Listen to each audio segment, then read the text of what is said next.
अहमदनगर लोकसभा मतदारसंघाचे महायुतीचे उमेदवार खासदार डॉक्टर सुजय विखे पाटील यांच्या प्रचारासाठी मंत्री विखे पाटील यांनी भिंगारमधील मतदारांशी संवाद साधला।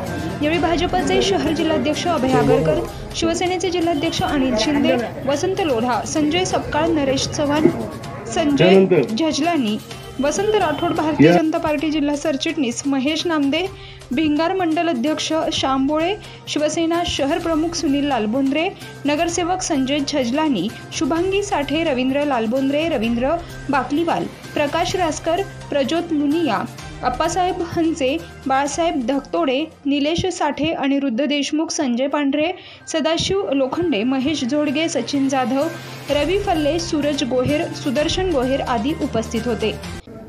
श्रीरामाच्या या मंदिरामध्ये वाल्मिकी समाजाची समाज बांधवांची बैठकीचं आयोजन करण्यात आलं। त्यानिमित्तानं प्रभू रामचंद्राचे दर्शन घेण्याचा मला यामध्ये भाग्य लाभलं। म्हणजे 500 वर्षाच्या प्रतीक्षेनंतर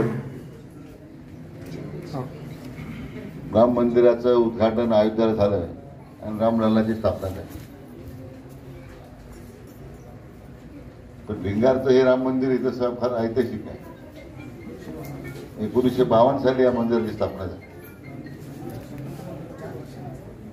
आणि त्यामुळे मंदिराचं पावित्र्य टिकवण्याचं काम आपल्या वाल्मिकी समाजाने अनेक वर्ष निरंतरपणे ते काम केलंय। त्याचबरोबर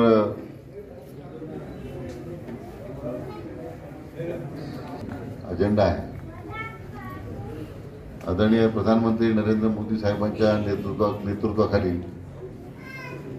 मग काशी विश्वसनाचा कॉरिडॉर असेल, उज्जैनचा महाकालेश्वरचा आहे, अयोध्येचं राम मंदिर असेल, आता श्रीकृष्ण जन्मभूमीचा त्या ठिकाणी मथुरेमध्ये विस्तार करायचा आहे।